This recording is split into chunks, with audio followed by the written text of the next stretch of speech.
tell them yes. I tell them yes. No matter the test of the trial, I'm still gonna give you my best. No matter the reason, no matter the season, I rise from the fall, I answer the call, I give you my all. If that's what it takes, that's what I'll do.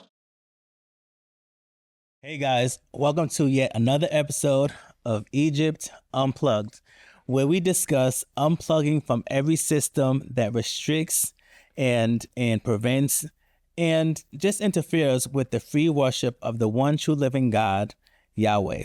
In this episode, we're just going to introduce the upcoming book called Out of Egypt, The Christian Exodus Out of Divine Nine Organizations. Now, I know that this has been a topic of Christians in Greek life organizations. It's been kind of like a hot topic, lately. And I just have to kind of give it to you guys the way that God gave it to me. And one of the things that he has really been impressing upon my heart is, and I try to as much capture his heart in writing this book, is it's not about condemnation. It's an invitation. What do I mean by that? So many times when we hear people discuss, Greek life, fraternities and sororities, it's coming from a place of judgment, which, if that's how God given to them, I'm not here to, judge even how, God has given them to release the word. But the way that God has been giving it to me is more so of not from a place of condemnation, more so a place of this is an invitation for you to experience God in a way that you may not even be realizing that you're not experiencing the fullness of who he is and everything that he has for you. And so in writing this book, it's more so about an invitation to worship God freely. Once again, when Moses was talking to Pharaoh and he was telling Pharaoh to let his people out of Egypt, one of the things he said is let my people go so that they may worship me freely. Right. So what does free worship really mean? The Bible says in Ephesians 6:12 that we wrestle not with flesh and blood, and it gives us the information that there are powers and there's wickedness in high places, right? Spiritual authorities that are in high places that govern atmospheres.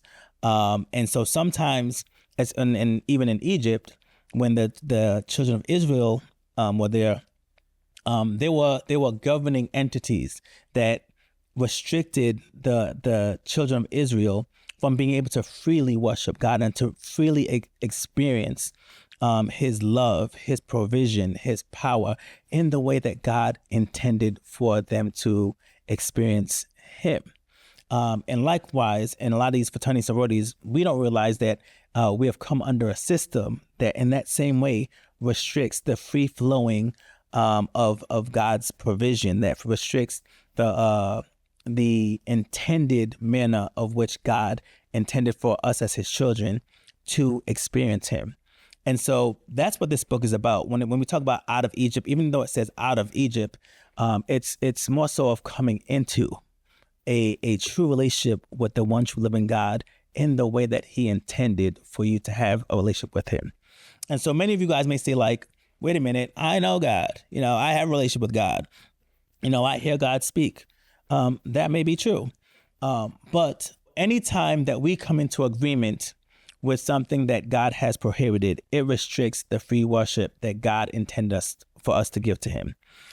So let's just dive in. Okay. I want to just give you a quick preview of this book, just one or two chapters. And then I will just give you guys some information about how to get the book. It's dropping September 15th.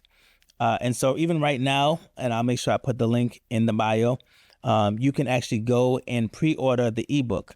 Now, if you're like me, you like hard copy, you like things that are tangible, you do have to wait till September 15th. If you're watching this after September 15th, 2024, you can just go on Amazon and order the book directly and get it shipped to you. But before then, the ebook is on you're able to get the ebook pre-ordered right now. So here we go. Let's dive in, okay? So let's just talk about Egypt, right? And so let me just paint this picture. And this is why I say like the Bible is so amazing, because there's so many examples in our Bible of so many things that we're dealing with today, right? And so many areas that if we really just kind of read through the Bible, God can enlighten us on like, that's what this is. You see, like what my children were experiencing right here in this situation, that's exactly what you're experiencing. And this is exactly what you're going through in your present time. And even the Bible even says that that a lot of things that they went through, that the people of God went through back in biblical times, it wasn't even for them. It wasn't even for them, that God allowed them to go through it because he had us in mind at the end times. So it's so amazing that God would allow people to go through situations and circumstances because he had other people in mind. That's in Hebrews 11. That's one of my favorite chapters in the Bible. So just check out Hebrews 11, and when you start kind of reading through a lot of the faith chapters, and you'll get that revelation. But let's just talk about Egypt really quick. So biblically, we know that Egypt represents the world of sin. It represents worldliness and an alignment with worldly systems. Through the book of Exodus, we also see the following about Egypt. We see that Egypt is oppressive to the people of God. It is an epicenter of false religion, and we see that with the many gods that the Egyptians were worshiping. And we see that with the plagues that God sent out. Each plague was to cast judgment on one of the Egyptian gods that they were worshiping. Because what they were doing is that for every need that they had an idol. They had a false god that they were actually looking to provide that thing for them, right? And so when God sent the plagues, he was literally telling and showing the people that I am the one true living God, and that I am casting judgment and showing you that these gods are false. They cannot help you. They cannot save you. And so he was declaring it once and for all that I am the one true living God, right? But we see that Egypt was a place in the epicenter of false religion, all right? It's a place of false rebellious authority. We see that also, for example, when Moses said, let my people go in, and God had gave him the rod, right? When God gave him the rod and he allowed the rod to turn into a snake, right? There were two magicians that were in the Pharaoh's court that were able to do the same thing. They had a false rebellious authority. They were using the mystic and occultic, we call it the mystery religion, but through occultic practices, they were able to kind of do the same thing that Moses was doing. But what did God do? He allowed Moses' snake to eat the other snake that the magicians had created, to show that he was the one true God and that he actually was the one that was in authority. Okay. And then we also see that it's a place of divine judgment. Egypt was a place of divine judgment. And it was a place that God decided to judge all the false gods of Egypt once and for all. Right. So that just bears a question, right? Even when we talk about a lot of these Greek life sororities and fraternities, even specifically Divine Nine sororities and fraternities, one of the things that's just really interesting is that biblically, right, the same gods that many of us put on our chest, whether it's the Pharaoh, whether it's Isis, whether it's Minerva, who became Athena, for the Greeks, the same God, right, the same false gods that the Egyptians were serving, that our God, the Christian God Yahweh, casted judgment on and said, hey, you guys are in adultery for worshiping these gods. We take those same images that God placed judgment on, and we put them on our chest and on our crest, and we parade them around. It's almost like if someone got in a fight with your mama. If someone got in your fight with your mama, and even if your mama beat them up, right, the next day, right, are you going to take that person's picture and be like, and wear it as a pride of honor? Not the beat up picture, but the picture that that they were like talking about your mama, and person that was trying to come against your mama or your daddy. If the next day or the next week or even the next month, you became good friends with that person, wouldn't that become like disloyal to your mama because there was really conflict with your mama? Does that make sense? Am I making sense? I feel like I'm making sense, right? And so it's just so interesting that like we literally see a showdown between Yahweh and all the false gods of Egypt, right? And then Christians today take those same, gods that God Yahweh condemned, and we like parade them around like a badge of honor. It's just so interesting to me that we don't really see how, in a sense, disloyal that is, right? If like God is truly your father and he's really already condemned them, why would you put something that he condemned on your chest? I digress, but hopefully you see the point, right? So it was a place of divine judgment. Now, biblically, every time we see God's chosen engage with the systems of Egypt, right? Not just go into the physical place called Egypt, but actually engage with a system of Egypt, we find bondage and oppression. And we can see that with several people. We see that with Abraham. We can see that with Joseph and his family. And we can see that with Moses. Okay. Now let's just look at, for time's sake, let's just look at one of those. Okay. Let's look at Abraham. So in Genesis 12, 1 through 20, we see God telling Abraham, that he later renamed Abraham to leave his country and go to a place that God will show him. God makes a covenant with Abram, promising to make him. So this is a promise. He promises to make him a great nation, to bless him, to make his name great, and to make him a blessing. All right. So the God of all heaven and earth makes a covenant with Abram that this is all the things that he's going to do for him. Right. God also promises to bless those who bless Abram and curse those who curse him, stating that all people on earth will be blessed through Abraham. So Abraham takes God at his word and goes as the Lord told him. So amazingly, right, this is like the first conversion in the Bible, right? We'll say the first conversion in the Bible, right? Where God says, hey, leave your people and I'm going to take you as my own. I'm going to make you all these promises, right? And because you're having faith to come out into the wilderness with me, right? I'm going to bless you in these ways. And because Abraham believed him, he counted as faith to him, right? He accounted his faith as righteousness. Okay. Now, interestingly enough, just like many of us, as we come into the Christian faith and we have our conversion, right? God, when we come into the understanding of who Jesus is and we make him our Lord and Savior, it's kind of the same thing. We leave the world behind and we're coming into a relationship with God, right? And when we come into covenant with God, there are benefits for walking with God, right? So it's a beautiful sight. And it's interesting because, this is one of, the Bible's very first converts, handpicked by God. And so in verse 10, though, we see that famine hits the land. So famine hits the land where Abraham resides. And Abraham goes to Egypt to live there for a while because famine was severe. So Abraham leaves the land God promised him and his descendants, and he goes down to Egypt. Interestingly enough, he leaves the altars that he's built for God in that land, his memorials, and that he also placed to remember the things that God had been doing for him as he traversed and journeyed with God. And he goes down to Egypt. And we really don't learn much about the decision-making process that Abraham made in his decision to go down to Egypt.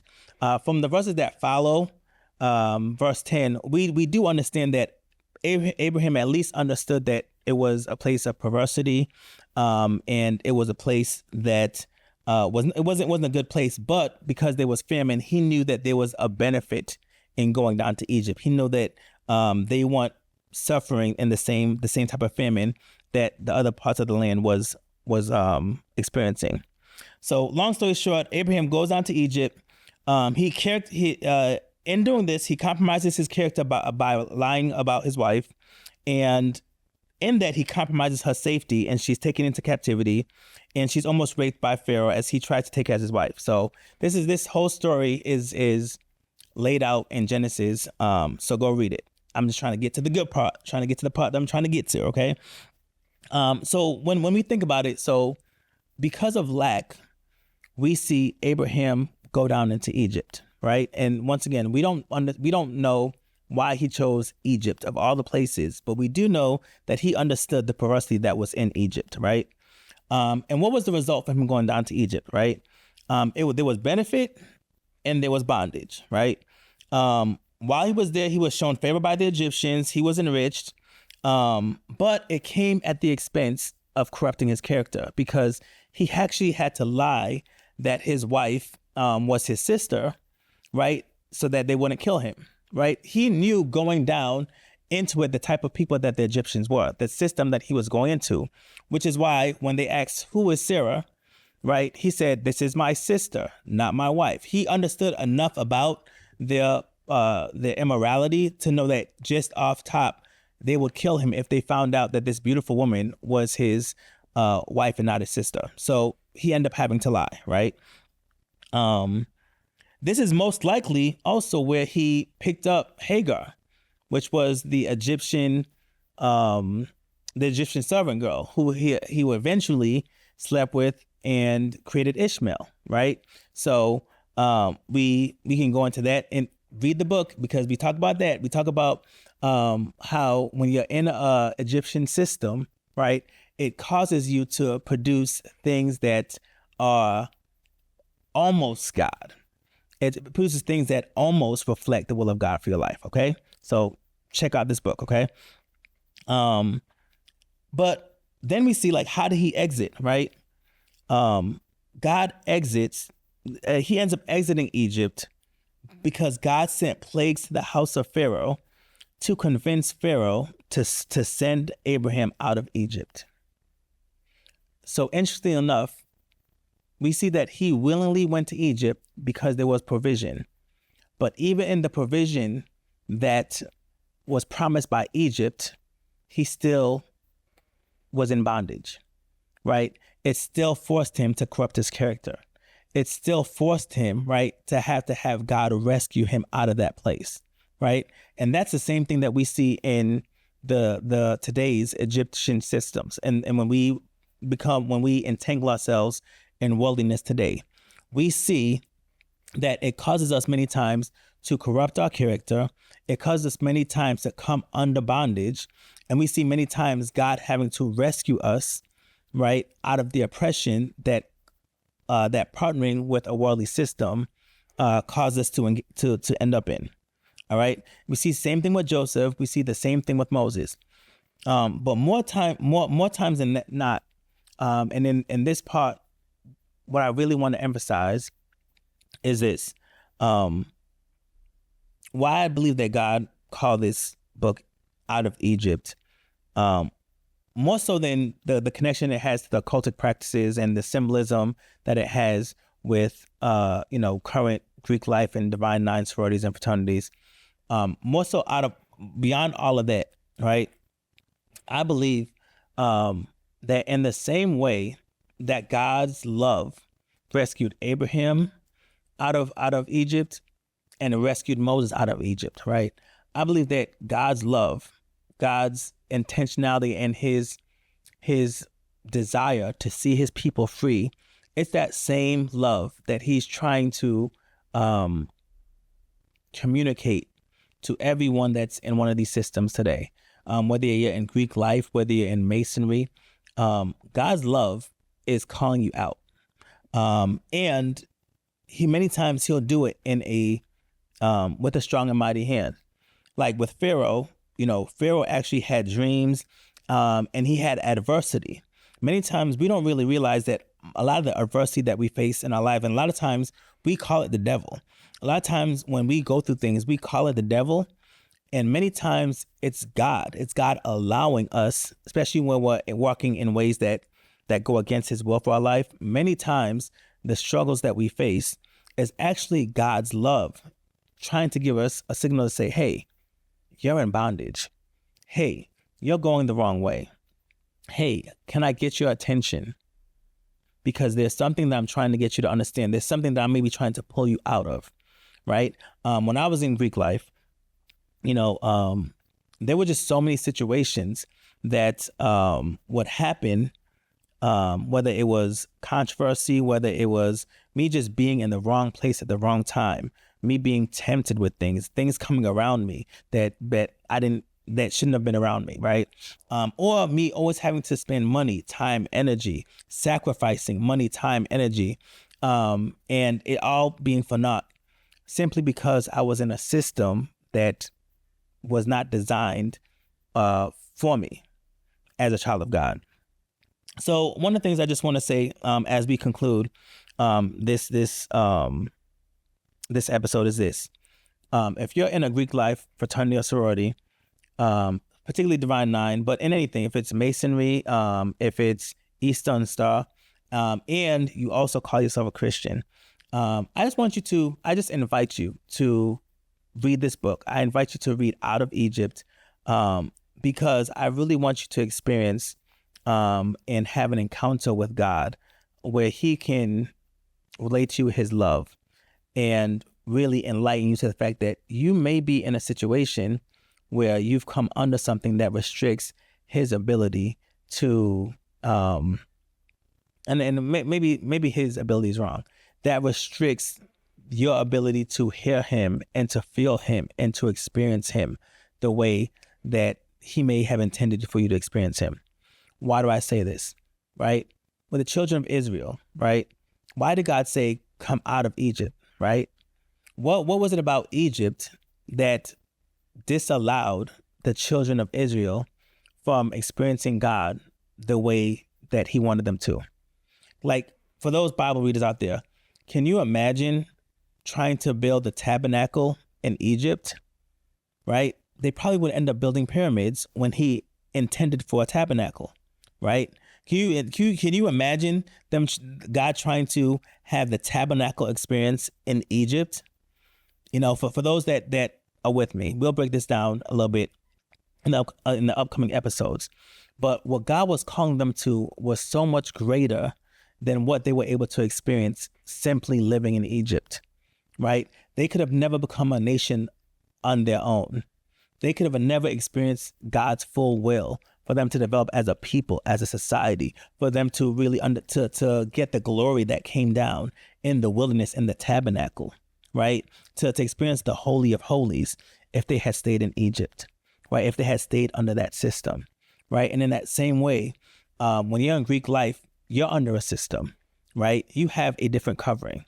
And so many of these things we'll explore and discuss more in the episodes to come, and it's also in the book. But at the end of the day, it's about free worship. It's about God's love being able to pull you into something, into an experience with him, where you can experience the fullness of his glory, the fullness and the power in a way that you are not able to experience while still under an Egyptian system. So this has been another episode of Egypt Unplugged. And please like, subscribe, get the book Out of Egypt, The Christian Exodus out of Divine Nine Organizations. It's available on Amazon. You can go get it right now. Please lock in and let's discuss it. You can follow me on robert.harwell@gmail.com, robert.harwell on all platforms, whether it's Facebook or Instagram. And let's discuss, because there's so much I guarantee you that God wants to say to you, and he wants to speak to you and through you. I'll tell him yes. I tell him yes. No matter the test of the trial, I'm still gonna give you my best.